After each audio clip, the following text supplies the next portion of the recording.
అందరికి నమస్తే. ఎట్లున్నారు? నేనైతే ఎక్దమ్ కిరాకున్న రైట్ అయింది. మరి సీన్ అన్న పొద్దుగా లేదో వార్త షూరు చేసిండ అంటే రైట్. ప్రస్తుతం మనం చూసినట్టయితే ఒక్కసారి విజువల్లో చూడొచ్చు. రంగారెడ్డి జిల్లా మహేశ్వరం నియోజకవర్గం సిరిపురం యాదయ్య ప్లే గ్రౌండ్ దగ్గర ఉన్నాం. ప్రస్తుతానికి ఇక్కడ చూస్తున్నట్టయితే మరి బడంగ్పేట్కి సంబంధించి జిహెచ్ఎంసీ సర్కిల్లో ఉన్నటువంటి ప్రజలందరూ కూడా ప్రతిరోజు ఉదయాన్నే ఇక్కడికి వాకింగ్ చేయడానికి రావడం జరుగుతుంది.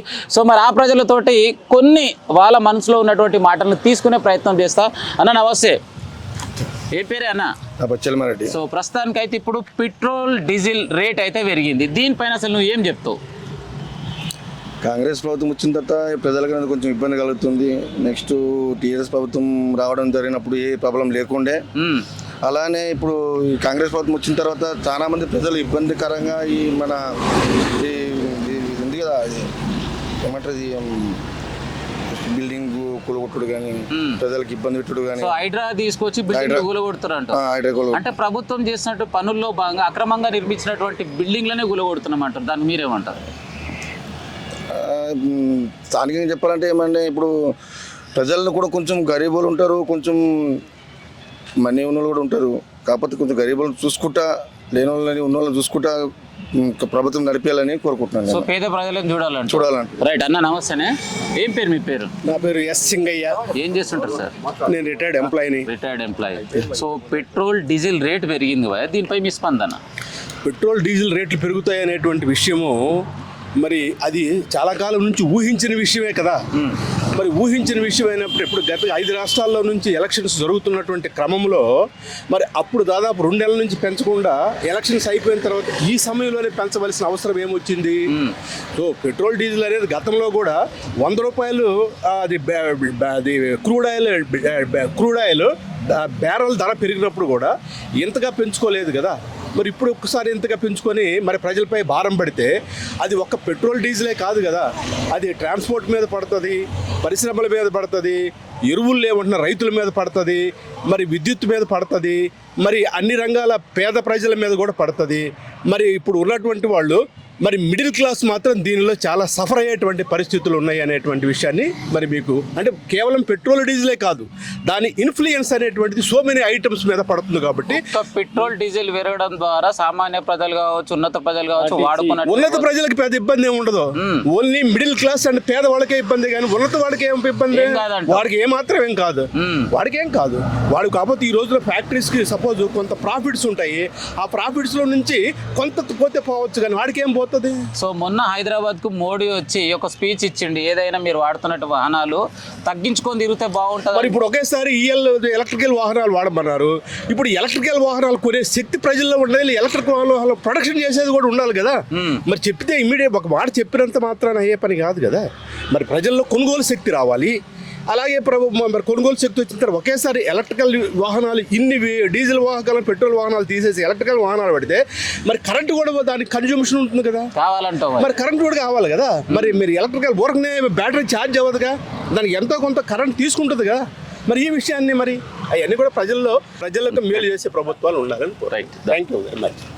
అన్న నమస్తే. నమస్తే. మీ పేరు? రవి బాబు. ఏం చేస్తుంటారు అన్న? సి ఆఫీస్లో పనిచేస్తాను. చెప్పాలి. మరి ఇప్పుడు పెట్రోల్ డీజిల్ రేట్ పెరిగింది కదా, సో దాని గురించి చెప్పండి. అసలు మీరు ఏం చెప్తారు? పెరిగింది, దానికి అనుకూలంగా గవర్నమెంట్ వాళ్ళు ఏదైనా ప్రత్యామ్నాయ ఏర్పాట్లు చేయాలి. పాటు మన యంగ్ అండ్ డైనామిక్ యువత మన అన్న నమస్తే. ఏం పేరు మీ పేరు? కాంతారెడ్డి. ఏం చేస్తుంటారు అన్న? జాబ్ చేస్తున్నాను. సో ఎవ్రీడే మార్నింగ్ ఇక్కడికి వస్తారా వాకింగ్ కు? రీసెంట్గా వస్తున్నాను. రీసెంట్గా. సో ఎలా అనిపిస్తుంది వాకింగ్ చేయడం వల్ల? సో వాకింగ్ చేయాలా డైలీ? చేస్తేనే మంచిది, చేస్తేనే బాగుంటుంది అంటారు. ఓకే. సో రీసెంట్గా అంటే నిన్ననే పెట్రోల్ డీజిల్ రేట్లు పెరిగినాయని చెప్పేసి వార్తలు వస్తున్నాయి, దీనిపై మీ స్పందన? ప్రజెంట్ కరెంట్ ఇష్యూస్ వల్ల దాని పెరుగుతుంది, దానికి మనం ఏం చేయలేం కదా. ఏం చేయలేమంటావు? ఏం చేయాలంటే మిగతా వాటి మనం కొన్ని ఆల్టర్నేట్ సొల్యూషన్ తీసుకోవాలి. లైక్ ఇప్పుడు ఈవీ వెహికల్స్ కానీ సైకిల్ అలా యూజ్ చేస్తే, ఇంకోటి ఇప్పుడు ఇద్దరు 2 వెహికల్స్ వెళ్ళే వాళ్ళు ఒక వెహికల్లో వెళ్తే అది కొంచెం బెనిఫిట్ అవుతుంది. సో అట్లా కూడా కొంచెం మనం దాన్ని సద్వినియోగం చేసుకున్నట్టు ఉంటుంది. సో మీరు ఇచ్చే సూచన? నేను సలహా ఇవ్వడానికి ఏమున్నదా, నేను పాటించాక వాతావరణకి వస్తాను, సో నేను పాటిస్తే ఇతర వాళ్ళకు చెప్తాను అంతే. చెప్పడానికి అవకాశం ఉంటాడు. ముందు నేను చేయకుండా వాతావరణం చెప్పడం కూడా అది కరెక్ట్ కాదు. రైట్ అన్న, నమస్తే. నమస్కారం మీ అండి. పేరు? నా పేరు వెంకటాచారి. ఏం చేస్తుంటారు అన్న? నేను రంగారెడ్డి డిస్టిక్ కోర్టులో వర్క్ చేస్తుంటాను. రంగారెడ్డి డిస్ట్రిక్ట్ కోర్టులో వర్క్ చేస్తారు. ఎవ్రీడే వస్తారా వాకింగ్ కి? ఎస్, అసలు వాకింగ్ ఎందుకు చేయాలి? అంటే ఆరోగ్యం బాగుండాలి, జీవితంలో ఎలాంటి అంటే ఫ్యూచర్లో ఎలాంటి వ్యాధులు రాకుండా దీన్ని మనం ఒక ప్రికాషన్స్ తీసుకోవడం ఇది ఒకటి. సో ఫ్యూచర్ లో వచ్చేటువంటి హెల్త్ ఇష్యూస్ రాకుండా ఇప్పటి నుంచి ఎవ్రీడే వాకింగ్ చేసుకోవాలంట. Yes. రైట్. మరి పెట్రోల్ డీజిల్ రేట్ పెరిగింది కదా, దానిపై మీ అభిప్రాయం? అది ఎందుకంటే ఇన్ఫ్లేషన్ ప్రతి ఒక్కటి అంటే ఇప్పుడు మన పశ్చిమాసియా దేశాల్లో ఆ యుద్ధం కారణంగా ప్రతి ఒక్క చోట ప్రతి దేశాలలో ఈ ఇన్ఫ్లేషన్ అనేది ఉంది. కానీ అదే కారణంగా మన దేశంలో కూడా ఇది వస్తుంది.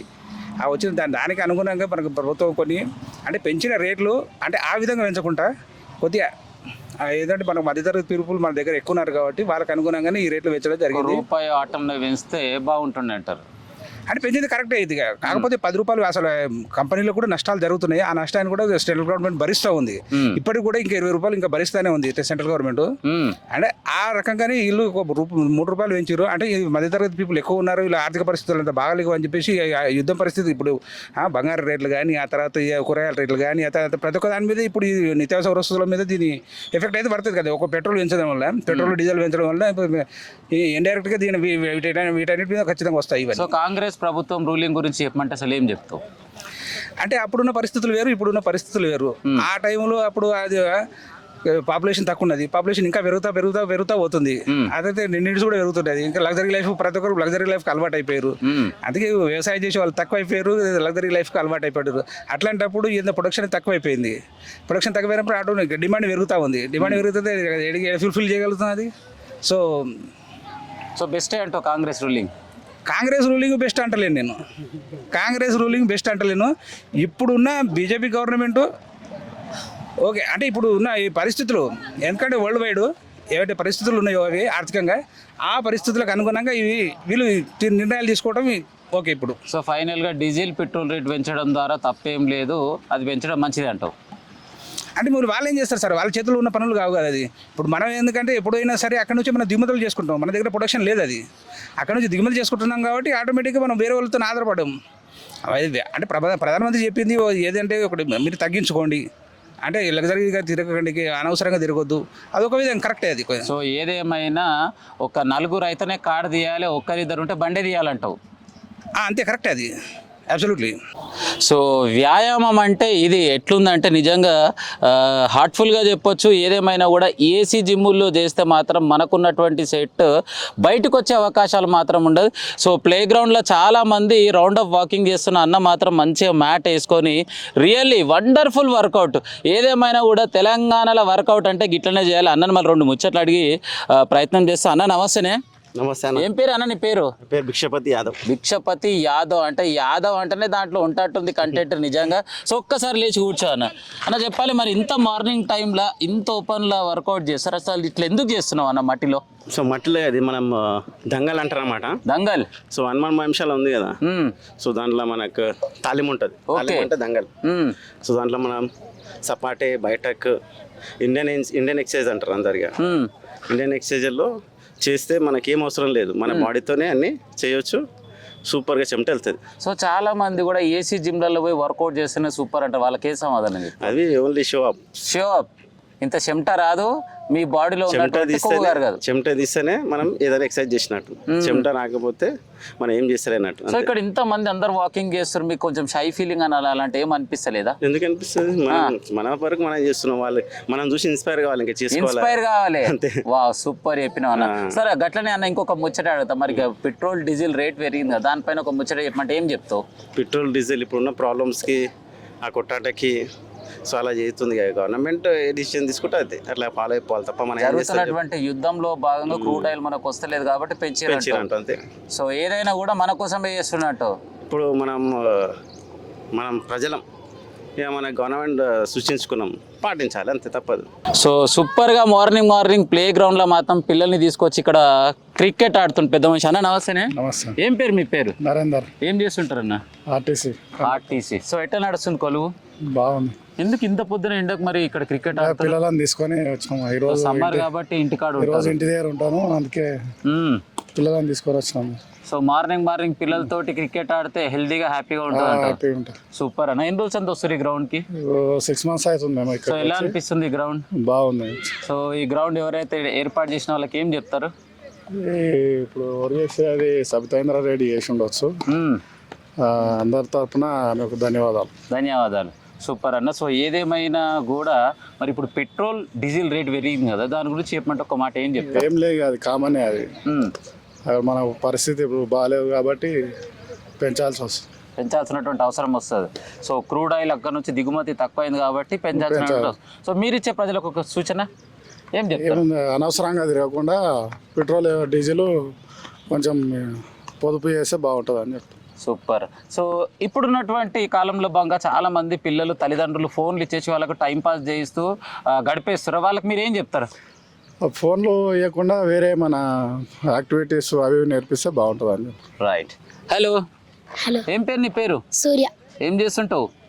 స్కూల్. ఏ క్లాస్ చదువుతున్నావు? 5th. ఏ స్కూలు? విజ్ఞాన్ ఇంటిగ్రేటెడ్. మరి చదువుకొని ఏమైదాం అనుకుంటున్నావు? గోల్ ఏముంది? గోల్ ఏం తీసుకున్నావు? బాస్కెట్బాల్. సో బాస్కెట్బాల్ ప్లేయర్ కావాలనుకుంటున్నావు. రైట్. మరి ఎవ్రీడే వస్తావా ఇక్కడికి? ఎలా అనిపిస్తుంది ఇక్కడ ఆడుకుంటుంటే? బాగుందా గ్రౌండ్? నచ్చిందా? మరి గ్రౌండ్ ఏర్పాటు చేసిన వాళ్ళకి ఏం చెప్తావు? ధన్యవాదాలు. అబ్బా సూపర్. మరి ఎవరిని మరి ఇలా టచ్ చేసినా కూడా ఈ గ్రౌండ్ గురించి చెప్పమంటే ప్రత్యేకంగా ఇంత మంచి ప్లేస్ని కేటాయించి మరి ఇలా సౌకర్యాలు ఏర్పాటు చేసిన వారికి ప్రత్యేకంగా ధన్యవాదాలు తెలుపుతున్నారు. సో ఏదేమైనా కూడా ఈరోజు పొద్దుగాల సామాన్య ప్రజల ముచ్చట్లలో భాగంగా మరి డీజిల్ పెట్రోల్ గురించి కావచ్చు కొన్ని ముచ్చట్లు అందరితోటి తెలుసుకునే ప్రయత్నం చేసిన. చూసిన వాళ్ళందరూ సబ్స్క్రైబ్ చేయరి, సపోర్ట్ చేయరి. ఉంటాం అలీగా.